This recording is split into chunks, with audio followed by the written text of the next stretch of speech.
자, 그 강남을 보면서 떠오른 것이 바로 소돔과 고모라입니다. 과연 여기에 얼마나 많은 사람들이 진리에 관심이 있을까? 정말 많은 사람들이 돌아다니죠.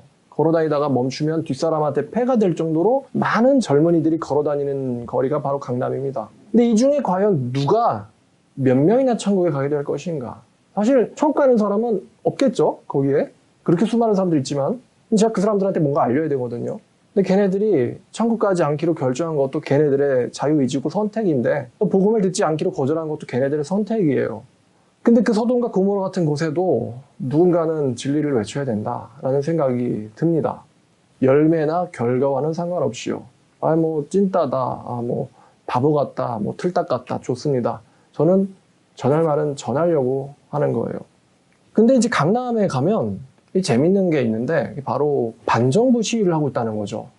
반정부 시위, 뭐 부정부패라든가 아니면 뭐 부정선거 이런 걸 가지고 시위를 한다는 거예요. 근데 보통 시위하면 여러분 어디서 시위하죠? 광화문입니다. 근데 요즘은 강남에서 시위를 하세요.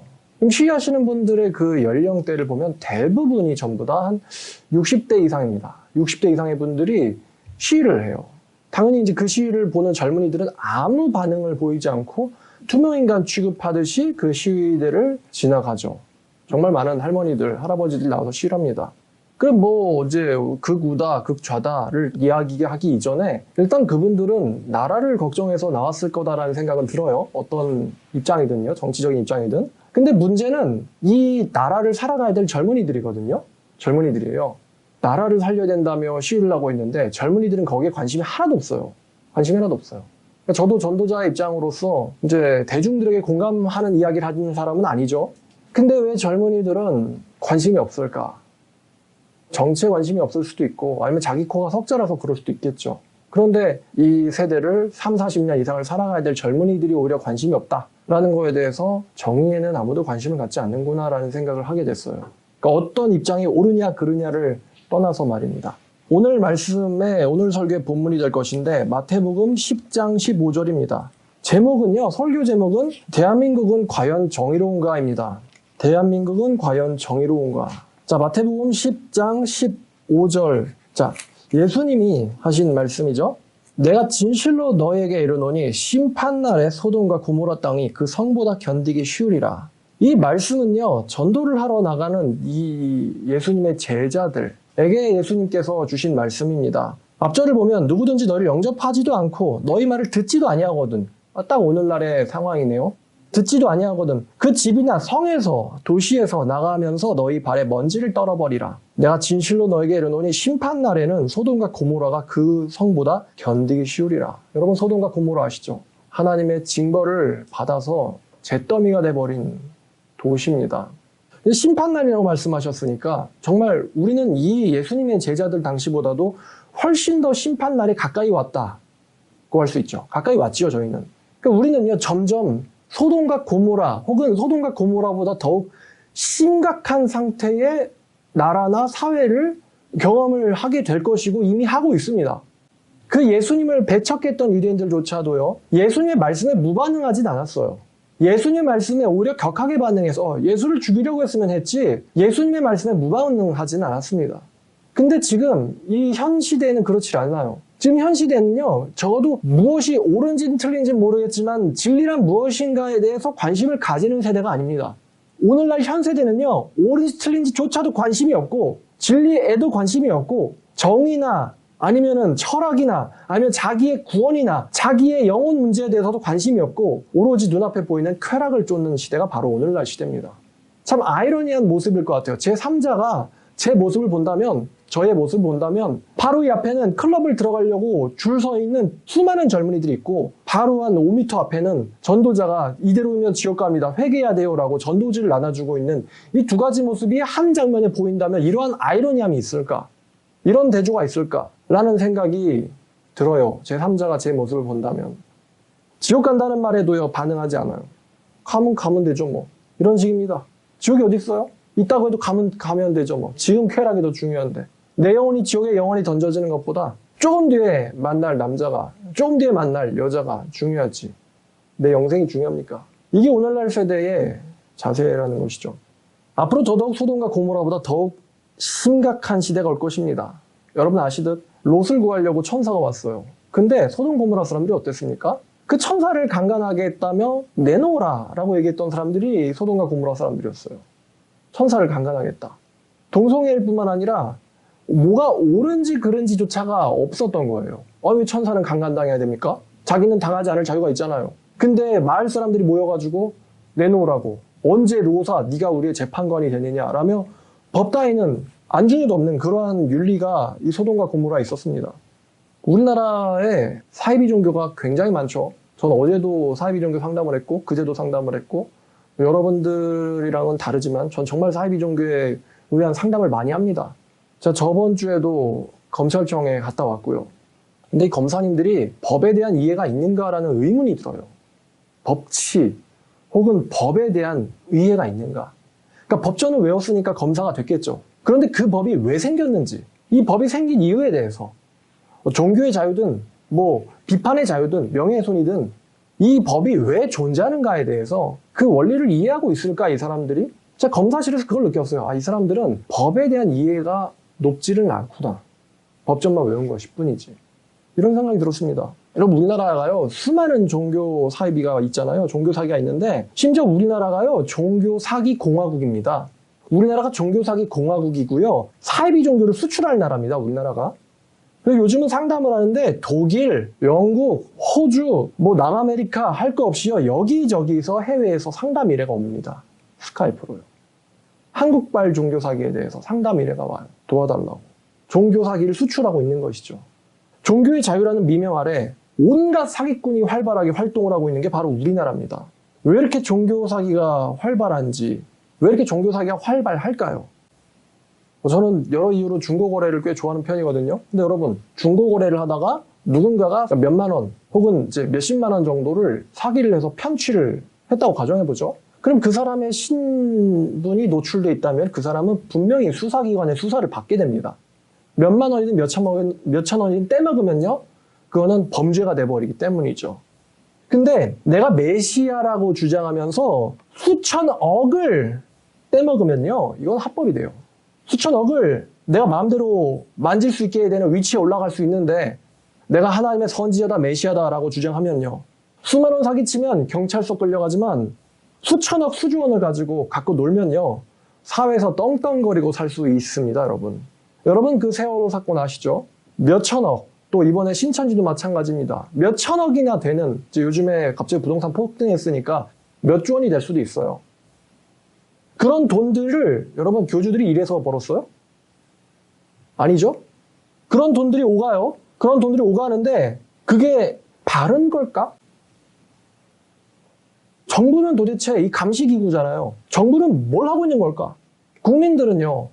몇만 원 벌자고 땀 흘려가지고 피 흘리게 일을 하고 있는데 정말 정직하게 돈 버는 사람들만 바보가 돼버리고 내가 메시아라고, 내가 하나님의 선지자라고 주장하면서 수천억을 가지고 와도, 가지고 내가 마음대로 해도요, 어떻게 할 수가 없어요. 정부에서도. 어떤 감시기구도 없고, 폭행, 강간, 집단자살, 살인이 일어나도요, 어떻게 할 수가 없어요. 한 명을 죽게 만들면요, 살인이죠. 정확하게 과실치사가 될 수도 있습니다. 근데 한 명을 죽게 만들면은 살인이지만, 몇십만 명을 죽음으로 내몰아버리면은 그거는 구원자가 됩니다, 여러분. 이게 현실이에요. 이게 우리 사회의 현실입니다. 맨날 같이 상담한다 그랬잖아요. 걸린 사람만 불쌍한 거예요, 걸린 사람만. 우리 아빠 좀 도와주세요. 엄마 좀 도와주세요. 내 자식 좀 도와주세요. 내 딸 좀 도와주세요. 내 아내 좀 도와주세요. 내 남편 좀 도와주세요. 어떻게 도와요? 걸린 사람만 모든 걸 잃어버리고 망하는 거지 아무 누구도 사회도 정부도 도와줄 수가 없어요. 법이 지켜주지를 못합니다, 여러분. 법은 올바라야 돼요. 우리 사회가 올바르게 되기 위해서 필요한 거 우리가 그렇게 되라고 만든 게 법입니다. 근데 눈앞에서 버젓이 뭔가가 잘못되는 게 돌아다녀도 성행해도요. 법이 그거를 잡아내지 못합니다. 국민을 지켜내지 못합니다. 종교의 자유? 모든 거를 사기당하고 잃어버리는 게 그게 자유입니까? 그게 보장받아야 될 법의 인권인가요? 자기가 영생한다고 주장하는 이만희 씨가 있잖아요. 그럼 이만희 씨가 만약에 죽으면은 이만희 씨를 믿는 사람들은 어떻게 될까? 만약에 틀렸구나. 뭐 재수 한 번 더 치지 뭐. 이렇게 그냥 관두고 말 건가요? 수험생들 1년만 떨어져도 자살하는 사람들 나오죠. 그래도 수험생은 자기 이익을 위해서 공부하려고 했잖아요. 시험은 떨어졌어도 실력은 남지 않습니까? 근데 사이비 종교에 빠져가지고 거기다가 인생을 1년, 2년, 3년, 5년, 10년, 20년 집어넣어버린 사람들이 교주가 사기꾼이네. 그럼 그 사람들이 내 인생 잘못 살았으니까 다시 살지 뭐 이렇게 말할 수 있을까요? 정말 죽는 게 산 거보다 난 그런 상황까지 몰립니다. 그런 사람들이. 경제적인 파탄은 물론이거니와 시간은 당연히 날린 것이고 이 정신이 자기가 저지른 짓을 감당하지 못합니다. 자기가 저지른 짓을 자기 정신이 감당하지 못합니다. 사실 지금 현재도 수많은 사이비 종교에 빠진 수많은 사람들이요 나오지 못하는 이유가 내 정신이 그거를 감당할 수가 없다는 걸 본인도 알기 때문이에요. 아무리 교주가 감옥에서 내가 건강상 이유가 문제가 있다 나가야 된다 보석을 시켜달라 라고 1억을 내면서 제발 내보내달라고 이야기해도요 그거를 보고 있으면서 언론에서 보고 있으면서 무슨 총회장님은 이유가 있을 거야 영생하시겠지 왜 그렇게 반응을 할 수밖에 없는가. 내가 만약에 저분이 가짜라면 내가 그것을 어떻게 받아들여야 되는가 감당이 안 되니까요. 자기 자신을 지키고자 자기 정신의 멘탈을 지키고자 나오질 못하는 상태. 근데 브레이크가 망가져버린 덤프트럭은 언젠간 엄청난 사고를 일으키겠죠. 이런 일이 버젓이 사회에서 일어나고 있는데 어떤 정치기구도 공권력도요 이게 잘못됐다 어떤 사회도 이것이 잘못됐다라고 막아주질 못합니다. 이게 우리가 살고 있는 현 시대예요. 돈 없는 사람들이 몇만 원 현대판 장발장이다 몇만 원 떼먹으면 감옥을 갈지도 모르는데 몇 천억을 가지고 놀면 영웅이 된다. 그러니 누가 올바르게 살려고 하겠습니까? 장길자 씨 죽으면 어떻게 될까? 정명석 씨 죽으면 그 수많은 여자들 어떻게 될까? 종교 사기의 케이스로 들어가 버리면은 인간의 인생, 건강 이런 거 뭐 요즘에 이렇게 툭만 쳐도 폭행이라고 하는데 인간의 건강뿐만 아니라 인생뿐만 아니라 목숨은요 그냥 개미 목숨이랑 똑같아지는 거예요. 한 명 단위가 아니라 몇만 몇십만으로 들어가니까요. 몇백만으로 들어가니까요. 그냥 개미 목숨이에요. 개미 목숨. 그걸 보면서 참 하나님이 하나님의 형상대로 지음받은 건지 아니면 저렇게 사기당하다가 그냥 자살할 운명으로 태어난 건지 참 인생이 헛되구나 라는 생각이 잘 들기도 하고 올바른 진리를 믿는다는 게 얼마나 중요한가 라는 생각이 들기도 하고 그렇습니다. 누가 도대체 올바른 기업가가 되려고 할까요? 누가 올바른 자영업자가 되려고 할까요? 정말 차라리 종교사기꾼, 모든 국민이 종교사기꾼이 되는 게 낫지 않겠습니까? 하나님이 없다면 말이죠. 내가 구원자라고 해서 수천억을 신자들한테서 편취한다 한들 하나님이 없다면 수많은 사람들 난 걔네들한테 위로를 줬어. 걔네들은 나한테 돈을 줬지. 나는 걔네들한테 위로를 주고 걔네들은 나한테 몸을 바쳤어. 서로 윈윈이 되는 거래 아니냐. 정신과 상담 받는 거 아니면 그냥 상담 받는 거랑 사이비 종교에 빠지는 거랑 뭐 똑같지 않느냐. 어차피 신은 없고 벌도 없는데 진리도 없는데 이렇게 생각할 수도 있을 것 같습니다. 정말로 신이 없다면은 종교 사기를 나쁘다고 할 수 있을까? 어차피 다 가짜인데. 법이요, 인간을 수호하기 위해서 만들어졌는데 인간을 수호하기 위해서 만들어진 법이 오히려 사기꾼들의 손에 쥐어져서 이 법이라는 게 몽둥이가 돼가지고 피해자들이 하소연을 하는데 오히려 입막음이라는 도구로 사용되고 있는 게 현실입니다. 법이요, 가해자들의 손에 쥐어있는 몽둥이가 되었다는 것이죠. 이게 또 현실입니다. 교주가 고령화되니까 그 사이비 종교 탈퇴자들이 새로운 종교 사기를 또 만들어요. 또 새로운 종교 사기를 만듭니다. 이제 나도 해봐야지. 이제 많이 배웠다. 나도 해봐야지. 법이 도무지 제 기능을 하지 못합니다. 종교 사기꾼들이 오히려 지금 더 늘어나고 있어요. 큰 거 조직 하나 망하면은 이제 작은 조직들이 여러 개가 생기고요. 피해는 더 커집니다. 더 감시 컨트롤하기 힘들어요. 여러분들 스스로가 내 가족, 아들, 딸 단속 잘해야 됩니다. 내 남편, 내 엄마, 내 아빠 단속 잘해야 됩니다. 어느 누구도 도와주질 못합니다. 걸리면 걸린 사람만 불쌍해지는 거예요. 사회도 공권력도 제 기능 못하고 여러분들을 지켜주질 못합니다. 그러면 이 시점에서 제가 한 질문을 드릴 수 있습니다. 과연 우리나라의 사법체계가 정의롭게 작동하고 있는가라는 것이죠. 아까 그런 의미에서 과연 법을 다루는 분들이 이 법이 왜 생겼는지에 대한 이해를 제대로 하고 계신 걸까? 종교의 자유라고 해서 무조건 방임하고 방관해서는 안 될 거라고 생각해요. 왜 생긴 걸까요, 종교의 자유가? 이런 고민들을 해야 되죠. 난 아무것도 안 믿는다고, 난 신천지도 개신교도 아니라고 이러면서 중립적인 양 해도 지금 누군가는 교주에서 강간을 당하고 있어요, 누군가는. 그 순간에도. 또 넘어가서 이 종교 영역이 아닌 이번에 이제 여러분들의 관심사인 이 경제 혹은 돈을 벌어들이는 기업에 대한 이야기를 해보고 싶어요. 최근에 LG의 모바일 사업부가 사업을 철수했죠. 스마트폰 사업에서. 여러분 그거 아십니까? 이 LG의 이제 마지막 유작이라고 될 수 있겠는데 이 마지막 폰이 이제 핸드폰에 액정이 들어가잖아요. 그 액정이 어느 나라 걸까요? 우리나라 LG는 LG 디스플레이가 있죠. 사업부에. 한국 걸까요? 아니면은 어디 걸까요? 충격적인데요. LG의 마지막 폰에 들어가는 디스플레이는 중국산 디스플레이입니다. LG에 분명히 디스플레이가 있어요. 왜 그러냐면은 LG 디스플레이의 가격의 60%밖에 되질 않거든요. 중국 것이. 품질은 비슷한데 가격이 60%예요. 그러니까 LG 스마트폰 사업부에서조차도 LG 디스플레이를 안 써야지 이득을 보는 거예요. 그러니까 자기들 계열사 그게 있는데도 자기들 핸드폰에 LG 걸 안 씁니다. 이미 작년부터요. 작년에 이제 LG가 접기 전에 내놨던 몇 개의 핸드폰들이 있어요. 그것들부터 이미 중국산 디스플레이가 사용됐어요. 자기 계열사 것이 사용되지 않고요.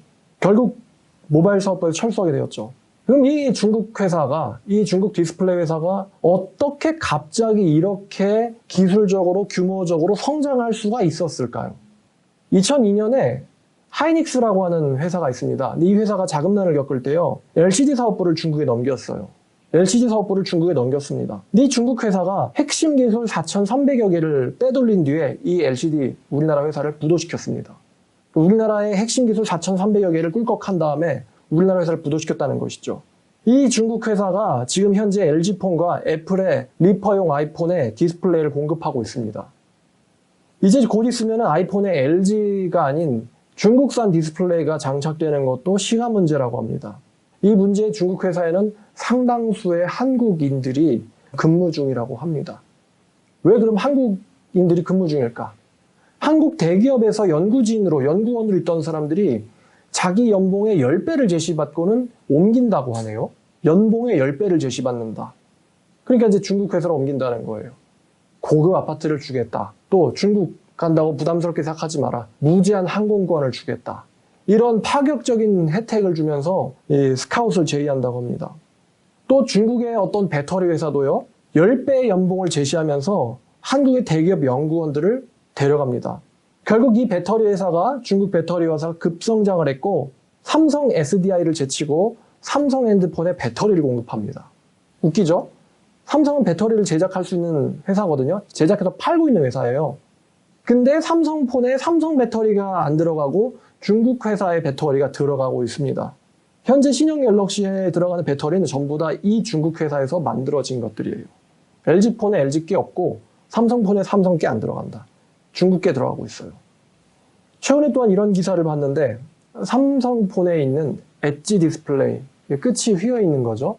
엣지 디스플레이 기술 절도 사건, 기술 유출 사건인데 삼성이 6년 동안 1,500억을 들여가지고 개발한 국가 핵심 기술이 협력사에 의해서 겨우 155억에 중국에 유출되었습니다. 155억을 받고 중국에 유출되었어요. 이미 유출됐어요. 끝났어요. 계산하기를 앞으로 3년 동안 6조 원, 6조 5천억 이상의 피해가 발생할 것으로 예상되고 있다고 합니다. 1,500억 들여서 개발한 거를 150억에 팔았는데 앞으로 우리나라의 자국 회사가 받을 손해가 몇 조 원, 6조 원이 넘는다. 6조 5천억이 넘는다. 그만한 거를 150억에 팔았다는 거예요. 한 500분의 1에 팔아치운 것 같네요. 기술 가치에. LCD 사업은 이미 중국에 완전히 점령당했고요. 이제 OLED 사업도 중국에 의하여 침식당하고 있습니다. 심지어 이제 한국의 반도체 회사조차가 중국에게 매각당하기 직전이라는 소문이 돌고 있어요. 국가 핵심 기술 다 뺏기고 있는 거죠. 몇몇의 한국인들에 의해서요. 중국은 이렇듯이 수단 방법을 가리지 않고 전 세계의 핵심 기술들을 전부 다 가져오고 있습니다. 연구개발보다는 그냥 가져오는 게 더 편하겠죠. 그러면 중국이 그 돈을 벌어서 뭘로 바꿀까요? 중국이요. 요즘에 무슨 자신감이 있는지 유럽 대륙을 상대로, 호주를 상대로, 미국과 일본을 상대로 협박에 가까운 큰 소리를 떵떵 치고 있는 것을 여러분 잘 아실 겁니다. 최근 몇 년간 중국의 기류는 상당히 바뀌었어요. 2007년에 우리나라의 선박 제조 기술이 줄줄이 중국에 유출됐습니다. 중국의 어떤 회사에 유출됐어요. 그 어떤 중국 회사가 지금 이제 13년이 지난 지금 그 회사는 반년 만에 군함을 찍어내고 있습니다. 선박 제조와 군함 제조가 사실 건조가 사실상 거의 비슷합니다. 근데 그 우리나라 건조 기술을 빼돌린 회사가 13년 만에 이제는 중국의 군함을, 중국 회사니까 군함을 건조하고 있어요. 전 세계에서도 놀라고 있는데 이 군함 찍어내는 속도가 미국이 군함을 건조하는 속도의 6배 이상 빠르다고 합니다. 그 기술은 어디서 가져온 걸까, 걔네들이? 우리나라 건조 기술이 유출돼가지고 그 나라는 군함을 건조하고 있다는 것입니다. 우리나라 디스플레이, 우리나라 배터리 기술이 유출돼가지고 그 나라가 우리나라 기업을 상대로 오히려 그 산업에서 철수하게 만들고 있다는 거죠. 자국산 폰에 자국산 디스플레이가 들어가지 못하는 어처구니없는 현상이 일어나고 있는 겁니다. 그렇다고 국민들이 자국산 디스플레이 쓴 비싼 핸드폰을 구매할 리는 없으니 말이죠. 결국 유출된 기술은 무기로 돌아온다는 거죠. 무기로 돌아온다는 것입니다. 저는 이렇게 기술을 유출하는 한국인들이 어떤 생각일까? 정말 이완용 씨는 착해 보이거든요. 이런 사람들에 비하면요. 아마 이런 생각했을 것 같아요. 양심이 밥 먹여주냐? 이렇게 생각할 것 같습니다. 어떻게 한국인이 그런 짓을 할 수 있을까? 돈이 없는 사람도 아니고 어리석은 사람도 아니고 대기업의 연구원들이란 말이에요. 근데 뻔히 중국이란 나라가 우리나라 세계 모든 기술을 잠식하고 먹어치우고 있는 것을 보면서 우리나라 거기서 밀려가는 것을 보면서 얼마 전까지 고민하고 있었으면서 글로 가가지고 자기가 알고 있던 자기가 개발했어요? 자기 머리에서 나왔나요? 자기가 연구비 냈나요? 전부 다 회사에서 연구비 받았고 동료들과 같이 연구했는데 그걸 싹 가지고 들고 튄다? 올바른 일 아니죠. 근데 그런 사람한테 이 올바르지 않잖아 라고 얘기하면요. 양심이 밥 먹여주나? 아니 연봉 한 3억 5억씩 벌던 사람이 좀 있으면 정년인데 돈 씀씀이가 있잖아요. 3억 5억씩 버는 사람의 씀씀이가 있잖아요. 근데 옆 나라에서 비행기 타고 한두 시간이면 가는 옆 나라의 회사에서 50억을 줄 테니까 와라. 그러면은 씀씀이는 못 줄이겠으니까. 그럼 당연히 혹하지 않겠습니까? 거기에 무슨 윤리가, 뭐 정의감이, 의리, 국가에 대한, 회사에 대한 의리가, 애국심이 뭐가 작동을 해야 되나요? 신이 없다면 중국에 그렇게 나라를 팔고 기술을 팔고 자기 회사를 팔아치운 이런 한국인들을 나쁘다고 누가 비판할 수 있을까요? 신이 없다면. 약육강식 적자생존은 자연의 법칙인데 저 중국이란 회사, 중국에 있는 회사가 우리나라 회사보다 성장할 건 뻔한 사실이고 중국이란 나라가 우리나라보다 훨씬 더 커질 것은 뻔한 사실인데 왜 굳이 한국 회사에 붙어 있어야 되느냐? 강한 놈한테 붙고 약한 놈한테서 멀어지는 거 이거 자연의 이치 아닙니까? 근데 누가 그 사람들의 행동을 나쁘다라고 비난할 수 있을까요? 물론 전 이걸 보면서 굉장히 이 기사들을 보면서 줄줄이 유출되었다. 아니나 다를까? 전부 다 그냥 우리나라에서 빼앗긴 것들이 다 거기서 도로 돌아오고 있다. 이런 걸 보면서 저는 엄청나게 화가 났어요. 아마 여러분들도 어처구니가 없네. 삼성폰에 삼성 배터리가 아닌 중국 배터리가 들어가고 기술이 다 전부 다 삼성에서 유출된 것들이고 그런 것들을 들으면 여러분들 화가 날 거예요. 그런데 만약에 여러분들이 그 연구원의 위치에 있다면 10배 연봉을 줄 테니까 와라. 초고급 아파트도 제공해준다. 그러면 거기에 안 갈 거야. 이렇게 말할 수 있겠냐는 거죠. 사람들이요 나쁜 짓을 하면 천벌받는다고 말하죠. 그리고 천벌을 받아야 된다고 생각을 합니다. 그러면서도 아이러니하게 하나님을 믿지는 않아요. 그러면 질문인데 여러분 하나님이 없다면 도대체 천이 어디 있습니까? 천벌의 천이 뭐예요? 진짜 이 하늘을 말하는 건가요? 하늘이 무슨 벌을 내려요? 비나 내리지?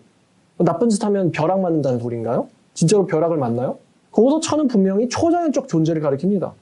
나쁜 짓 하면 천벌 받는다, 벌 받는다. 착한 짓 하면 복 받는다. 누가 복을 주고 누가 벌을 주는데요? 분명한 건 이 대기권은 아닙니다. 하나님이시죠. 근데 수많은 사람들이 하나님을 믿지는 않는다는 것이죠. 종교계도 기업계도 경제도 정치도 요즘 정치 보면은 무슨 어린애들 막 맞네 틀렸냐는 느낌이긴 합니다. 국가의 사법체계가 정상적으로 작동하고 있는가? 라는 질문을 끊임없이 자신에게 던지게 만들어요. 우리에게 던지게 만듭니다. 결과적으로 우리 이제 몇몇 한국인들의 비양심적인 행동으로요. 우리나라의 회사들이 타격을 받고 더 크게는 우리나라가 타격을 받고 더 이제 나아가서는 여러분 그 건조기술이 유출됐다고 했잖아요. 전 세계가 타격을 받습니다. 그냥 내가 몇 푼 벌고 끝이 아니고 전 세계의 안보가 타격을 받습니다. 전 세계 안보가 타격을 받아요. 전 세계 평화가 타격을 받고 전 세계의 윤리와 번영이 타격을 받습니다. 이제 앞으로 모두가 다 같이 한 강대국에게 머리 조아리는 일이 일어나는 게 머지 않은 것 같습니다. 결과적으로 전 세계가 정의롭지 못하게 되었어요. 열심히 연구하면은 도둑놈들이 절도해서 도둑놈이 돈을 벌고 도둑놈이 무기를 사가지고 도둑놈이 연구한 사람들을 위협하고 있는 게 현실이에요. 형국이에요. 이런 웃기지도 않는 일이 세계적인 클래스에서 벌어지고 있다는 것입니다. 세계적인 클래스에서. 이대로 되면요. 분명한 건 이 세계는 붕괴합니다. 이대로 계속 가다간 한국뿐만이 아니라 세계가 붕괴를 하게 될 것입니다. 그 몇몇의 비양심 때문에 온 인류가 고통을 받게 될 거라는 것이죠. 그러나 여전히 법은 제대로 기능을 하지 못합니다. 아니 내가 내 마음대로 이직을 하겠다는데 인권이 있는데 거주 이전의 자유가 있는데 직업 선택의 자유가 있는데 니들이 뭔데? 이 논리 아닙니까? 그 사람들의 논리가? 네가 뭔데 나를 비난해? 나도 인권을 갖고 있고 직업 선택의 자유가 있어. 내가 어느 회사에서 일하든 자본주의에서 이익을 쫓아간다는 게 이윤을 쫓아간다는데 뭐 그게 잘못됐다는 거야. 이 논리일 것입니다. 에이 김 부장 왜 그랬어? 뭐 이 사람아 네가 나한테 언제 도움 줬어? 이렇게 나올 것입니다. 분명히. 그래도 어떻게 한국한테 야 그게 중요해? 너는 네가 못 가서 그렇게 얘기하는 거지. 정말 이 중국을 좋게 보고 싶어도 좋게 볼 수가 없어요. 정말로. 좋게 보고 싶은데 인간을 미워하지 말아야지. 근데 그 나라에서 집단적으로 하는 짓과 그 집단적으로 나라에서 하는 짓을 방관하고 있는 개개인의 국민들 다 책임이 있어요. 걔네들도.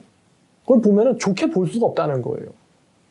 이대로면 세계뿐만 아니고 당연히 우리나라도 붕괴합니다. 계속 저렇게 커지다간요. 저 나라가 그 나라한테서 꿀 빨고 있는 아주 악질적인 나라가 바로 우리나라 위에 있잖아요. 한국 기술로 건조된 잠수함과 배가 한국 기술로 건조된 적국의 잠수함과 배가 우리나라 쳐들어오지 말라는 법이 있습니까? 한국 기술이니까 한국인은 못 때릴까요? 언젠가는 물 밀듯 밀고 들어올 수 있다는 것이고 들어올 것이 예언되고 있습니다. 그리고 저는 강남에서 전도를 하죠. 여러분 이대로 있으면 지옥 갑니다. 예수 믿고 성경 배워서 회개해야 돼요. 그러나 아무도 듣지 않고 있어요. 많은 사람들이요 종교 무용론을 외칩니다. 강남에 있는 수많은 애들이 제 말에 목소리에 귀를 기울이지 이제 듣기는 해요. 보니까요. 전도지를 보긴 봅니다. 보면서 걸어가요. 아니, 차라리 받아서 가면서 보라고. 보면서 걸어가요. 그러면서 반응은 하진 않죠. 아마도 걔네들 마음속에는 이 종교 무용론이 자리 잡고 있을 거예요. 종교 무용론. 종교 따위는 우리가 사는데 필요 없다는 거예요. 기술과 돈이 하나님을 전부 다 대체할 수 있다라고 믿는 것이죠. 기술과 돈이 쾌락을 추구하면서도 망하지 않을 수 있는 이 보호 장벽이 되어줄 것이다. 선하게 살지 않아도 기술과 돈이 나를 지켜줄 것이다. 라는 것을 믿는 거죠. 그 사람들은. 그러니까 하나님이 신이 아니고 돈이 신이죠. 돈이 신입니다. 돈이 나를 지켜줄 것이다. 이게 아주 강하게 자리 잡고 있기 때문에 하나님을 믿으라. 그분은 구원자시다. 이런 말에 그냥 흥 하고 웃어버리게 되는 것입니다. 그러면서 취업을 하고 올라가면은 또 비윤리 비양심적인 일을 저지르겠죠. 근데 모두가 그렇게 살면 어떻게 됩니까? 모두가 다 유출자가 되고 모두가 다 종교 사기꾼이 되고 모두가 다 비양심으로 살면은 나라가 어떻게 될까요? 그럼 여러분 생각해 보세요. 모든 국민들이 절도범이거나 종교 사기꾼인 사회 유지가 될까요? 종교 사기도 사기를 당해주는 사람이 있어야지 돌아가지. 그죠? 전부 다 자기가 메시아라 그러면은 어떻게 됩니까? 또 유출을 할래도 누군가 연구를 해야지 유출할 거 아니에요. 그죠? 다 같이 절도자가 되면은 누가 연구를 합니까? 절대로 돌아가질 못하죠, 나라가. 돈과 이윤만 쫓는다면요. 근데 누가 그 사람들한테 이 기술 유출은 잘못됐어 라고 근거를 제시할 수 있냐는 거예요. 약육강식 적자생존인데 누가 그건 잘못됐다라고 이야기할 수 무슨 근거로 이야기할 수 있냐는 거죠. 이런 소돔과 고모라 같은 시대가 올 때 교회의 역할은 정말로 중요하다고 생각합니다. 그런 강남에서 청담이든 노년이든 어딘 좋아요. 하나님이 전혀 느껴지지 않는 세상이 있다고 해도 그런 세상이기 때문에 교회가 교인들이 굉장히 중요하다는 생각이 듭니다. 설령 그들이 여러분들을 투명인간 취급을 하더라도 여러분들의 존재가 그런 곳에서 정말 중요하다는 생각이 들어요. 아까 종교사기 이야기하다 나왔는데 여러분 이런 법의 구조면요 모두가 종교사기가 돼도요 막을 수가 없는 구조입니다. 아까 말씀드렸듯이 몇만 원 뜯어먹으면 경찰서를 가야 되는데요 몇천억을 뜯어먹으면 매시하고 영웅이고 사회적으로 떵떵거릴 수 있거든요. 그럼 누가 몇만 원 사기치다가 감옥 가고 싶습니까? 전부 다 종교사기하고 말죠. 진짜 하나님이 없다고 생각해? 그럼 종교사기꾼 돼봐. 내가 도와줄까? 그러면 이 법이 지금 뭔가가 잘못되었다는 얘기를 하고 있는데 여러분, 종교의 자유가요, 뭐 국민들은 우습게 볼 수 있지만요, 종교라는 것을, 종교의 자유라는 것은 인간의 인권 중에서 가장 근본적이고 기본적으로 보장되어야 되는 것입니다. 왜냐하면 사고나 생각보다 더욱 내면에 자리 잡아 있는 것이 바로 이 신앙심이라고 하는 거거든요. 종교심이라는 것이거든요. 따라서 이 가장 내면에 있는 종교심을 존중해 주는 게 가장 기본적인 인권이에요. 아무리 밥을 먹여주고 뭐 돈을 주고 집을 줘도요, 내가 믿고 싶은 것을 믿지 못하게 하는 세상, 중국 같은 나라죠. 그런 세상은요, 올바른 나라가 아닙니다. 그야말로 개돼지죠. 차라리 먹고 자는 거에 있어서 불편함은 있을지언정 내가 믿고 싶은 것을 믿을 수 있는 게 훨씬 더 성숙한 사회입니다. 지금 역행하고 있어요. 개돼지처럼요. 종교의 자유가 법이나 인권에서 가장 기초에 자리 잡고 있는데, 그 종교의 자유가 가장 기초적인 법의 가장, 아마 법관들은요, 종교의 자유 그럼 그냥 이럴 수도 있어요. 왜냐면 자기들이 이 법관이라는 지위가 있잖아요. 우리나라에서 누리는. 내가 대한민국의 법을 다루는 사람이지. 다들 내 앞에 와서는 어이 이 검사, 이런 사람들 말입니다. 이런 사람들은 종교를 우습게 볼 수 있는데, 근데 종교라는 것은요, 원래부터 이 법을 만든 사람들이요, 원래의 이 법을 만든 사람들이 자기들이 종교의 박해를 당했기 때문에, 종교적 박해를 당했기 때문에, 올바른 하나님을 믿는다는 이유로, 신을 믿는다는 이유로 박해를 피해가지고, 박해를 피해서 목숨을 걸고 도망을 갔어요.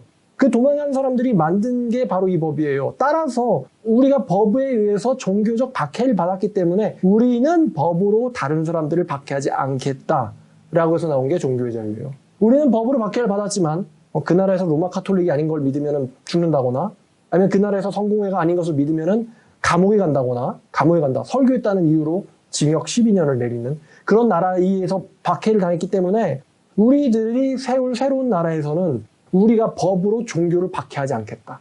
그럼 어떤 종교가 진리인지 아닌지 모르겠다는 게 아니에요. 진리는 있어요. 진리인지 아닌지는 성숙한 국민들의 개개인의 판단에 맡기겠다. 이게 전제되어 있는 게 종교의 자유예요. 성숙한 국민들의 개개인의 판단을 믿어보겠다는 거예요. 공공의 이익을 위해서, 법의 목적인. 그걸 달성할 수 있을 거라고 믿으니까 종교의 자유를 냅둔 거지, 종교 사기꾼들이 너나 나나 할 것 없이 내가 메시아니까 나에게 돈 갖다 바치시고 그게 잘못됐다고 말하면 그건 종교의 자유를 침해한 거야. 이렇게 이용해 먹으려고, 나쁜 놈들이 이용해 먹으려고 남겨놓은 법이 종교의 자유가 아니란 말입니다. 이해하셨죠? 따라서 종교의 자유가 올바르게 기능하기 위해서는요, 이 종교의 자유 자체가 종교 사기를 위해서 만들어진 것이 아니기 때문에, 이 법을 세운 사람들이 부당하게 강압적으로 박해를 받아왔기 때문에 인간의 토론과 의사 결정을 존중하기로 결정한 거거든요. 그래서 이 종교의 자유가 건전하게 기능하려면은요, 반드시 성숙한 국민들이 필요합니다. 토론과 의사 결정을 존중하겠다는 거예요. 심지어 그게 어떤 종교를 할지라도 이게 종교의 자유예요. 따라서 이런 법이 공익적으로 흘러가려면요, 이런 법이 그 사람들의 원래 의도였던 궁극적인 자유와 공익적인 흐름으로 흘러가기 위해서는 반드시 성숙한 국민들이 필요합니다. 안 그러면요, 사기꾼들이 그 법을 가지고 피해자들을 때리고 다니는 세상이 돼버린단 말이죠. 성숙한 국민이 필요해요. 그거 진리 아닙니다. 잘못됐습니다. 잘못된 것을 믿을 때는 어떤 법적인 직업의 자유를 뺏어버린다거나, 아니면 자본을 뺏어버린다거나, 재산을 몰수한다거나, 때려버린다거나, 체벌을 태형에 처한다거나 이런 게 아니라, 사회적인 어떤 토론에 의해서, 또 분위기에 의해서 바르지 않은 것을 믿으면, 바르지 않은 것을 믿으면 부끄러운 거예요.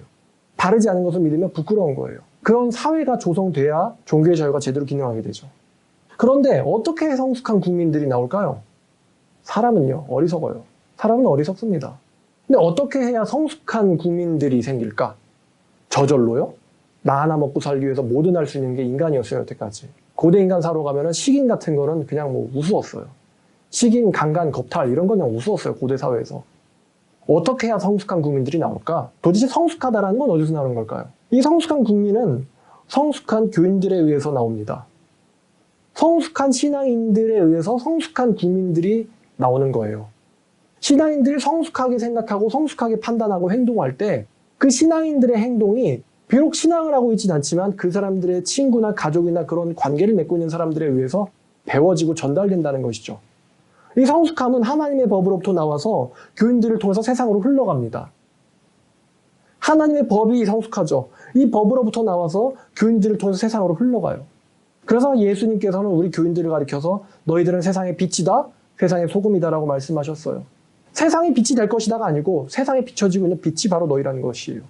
분명히 세상과 너희는 다릅니다. 그러나 그 빛이 세상에 비춰지고 있다. 세상에 속한 사람들이 지금 나에게 빛이 비춰지고 있구나 라는 것을 느끼고는 있다는 것입니다.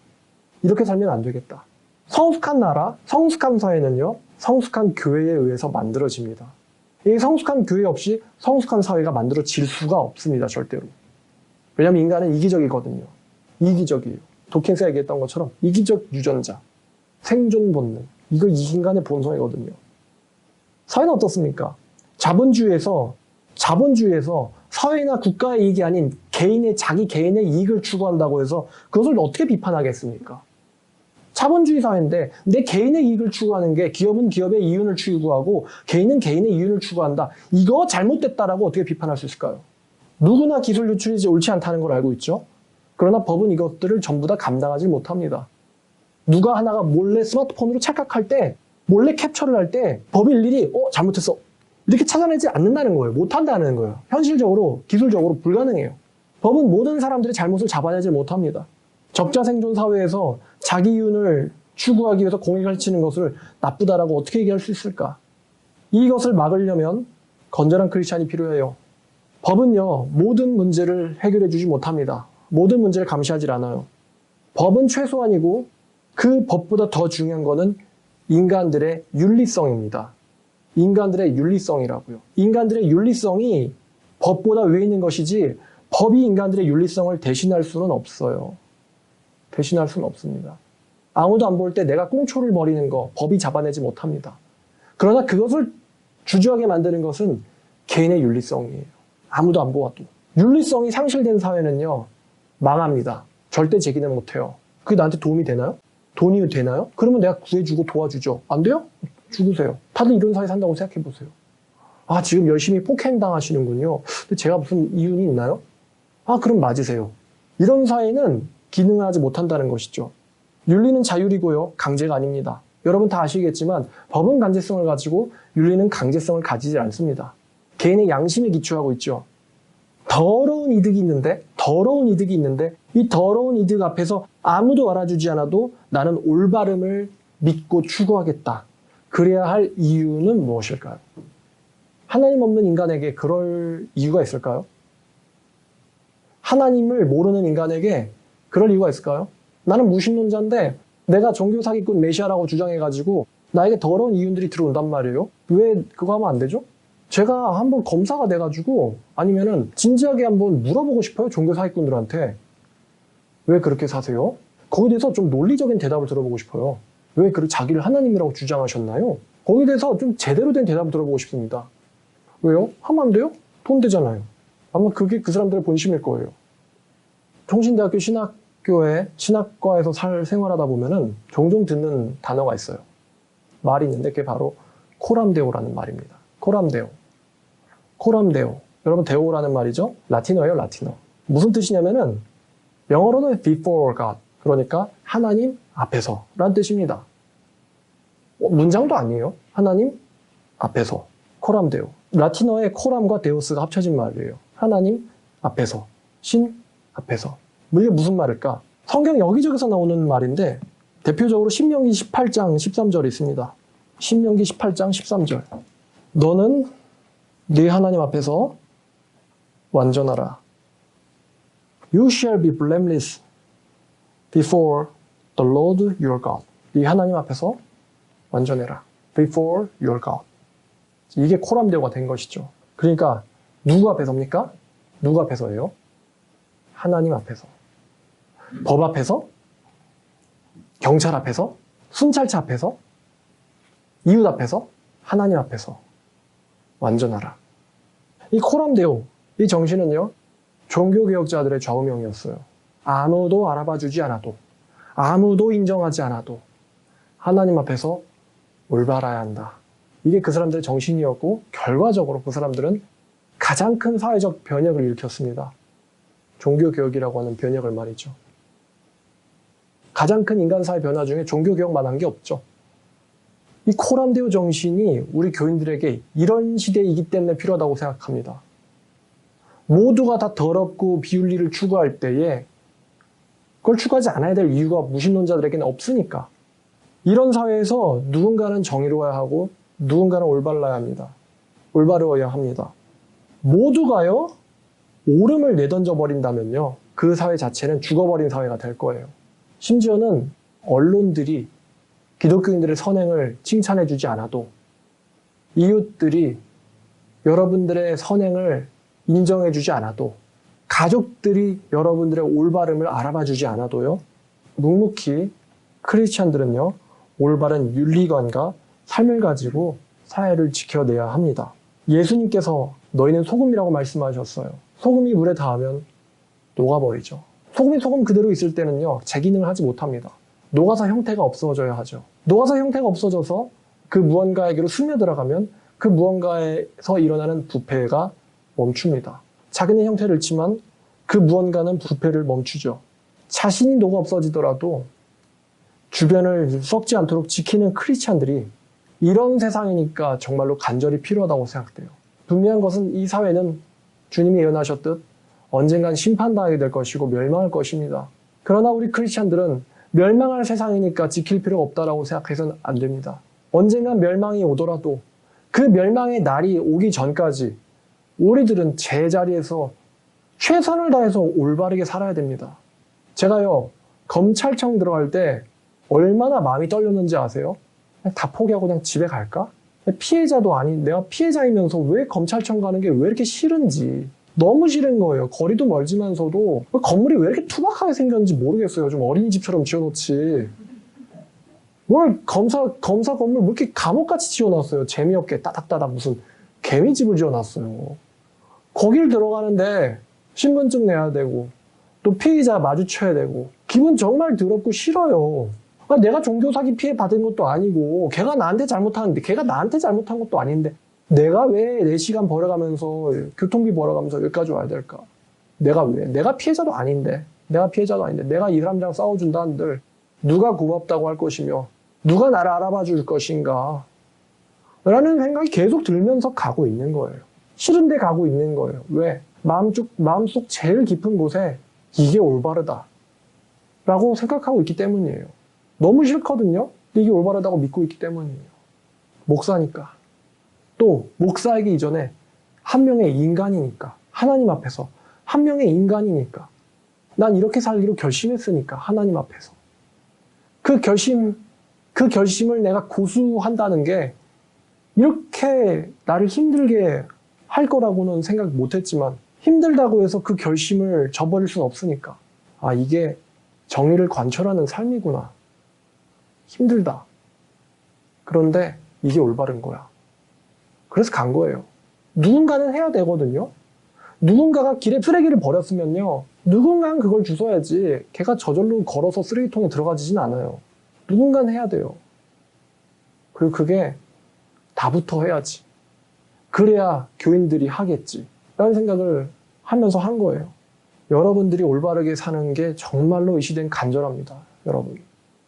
그런 추잡한 더러운 이득이 아닌 정말 남들 앞에서 당당하게 말하고 살 수 있는 그런 모습들을 우리가 자녀들에게 보여줘야 됩니다.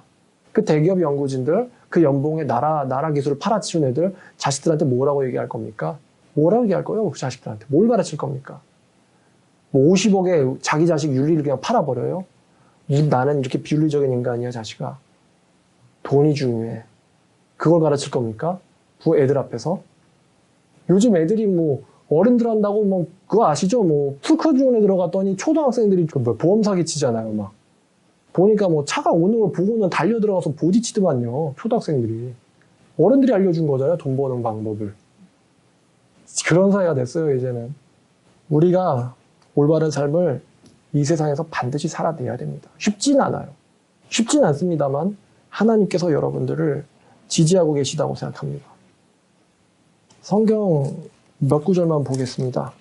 자, 베드로전서 2장 18절, 베드로전서 2장 18절부터 25절까지 읽어보겠어요. 사원들아, 범사에 두려움으로 주인들에게 순종하되 선하고 관용하는 자들에게 뿐만 아니라 또한 까다로운 자들에게도 그리하라. 부당하게 고난을 받아도 하나님을 생각함으로 슬픔을 참으면 이는 아름다우나 죄가 있어 매를 맞고 참으면 무슨 칭찬이 있으리요. 그러나 선을 행함으로 고난을 당하고 참으면 이는 하나님 앞에서 아름다우니라. 이를 위하여 너희가 부르심을 받았으니 그리스도도 너희를 위하여 고난을 받으사 너희에게 본을 끼쳐 그 자취를 따라오게 하려 하셨느니라. 그리스도는 죄를 범하지 아니하셨고 그 입에 거짓도 없으셨으며 욕을 당하시며 맞대어 욕하지 아니하셨고 고난을 당하시되 협박하지 아니하셨으며 오직 공의로운 자에게 심판을 부탁하시며 친히 남을 달려 그 몸으로 우리 죄를 담당하셨은즉 이는 우리로 죄에 대하여 죽고 의에 대하여 살게 하려 하심이라. 그가 채찍에 맞음으로 너희가 나음을 얻었나니 너희가 전에는 양과 같이 길을 잃었더니 이제는 너희의 영혼의 목자와 감독 되신 이에게 돌아왔느니라. 이제 바로 그 다음인 4장 1절부터 7절까지 읽겠습니다. 그리스도께서 이미 육체의 고난을 받으셨으니 너희도 같은 마음으로 갑옷을 입으라. 이는 육체의 고난을 당한 자는 죄를 그쳤음이니 그 후로는 다시는 사람의 정욕을 따라서 살지 않고 하나님의 뜻을 따라 육체의 남은 때를 살게 하려 함이라. 너희들이 음란과 정욕과 술 취함과 방탕과 향락과 무법한 우상 숭배를 하여 이방인의 뜻을 따라 행한 것은 지나간 때로 족하도다. 이러므로 너희가 그들과 함께 그런 극한 방탕에 휩쓸리지 않는 것을 그들이 이상히 여겨 너희를 비방하나 그들은 산자와 죽은 자를 심판하기로 예비하신 이에게 자기의 행위를 사실대로 고하게 되리라. 이를 위하여 죽은 자들에게도 복음이 전파되었으니 이는 육체로는 심판을 받으나 사람으로 심판을 받으나 영으로서는 하나님을 따라 살게 하려 함이라. 만물의 마지막이 가까이 왔으니 그러므로 너희는 정신을 차리고 근신하여 기도하라. 여기까지입니다. 기도하겠습니다. 하나님 아버지, 이 대한민국은 정의로운가에 대해서 이야기 나누어 보았습니다. 우리가 왜 정의로워야 하며 하나님 앞에서 왜 건전하게 살아야 되는지를 오늘 말씀을 통해서 생각해 보았습니다. 모두가 다 자기 이득을 쫓아서 공익을 버리고 살 때에 우리들은 하나님 앞에서 이 나라와 사람들을, 국민들을 사랑하며 이들에게 올바른 척도가 될 수 있는 삶을 살 수 있도록 주님께서 저희를 지켜주시기를 원합니다. 아버지, 그리고 이 소돔과 고모라에도 빛이 필요합니다. 니느웨를 불쌍히 여기셨던 하나님 아버지, 이제 대한민국을 불쌍히 여겨주사 이들에게도 복음을 허락하여 주시옵소서. 또 우리를 통해서 그 복음이 전달되길 원합니다. 아버지, 도와주시옵소서. 감사드리며 예수님의 이름으로 기도드렸습니다. 아멘.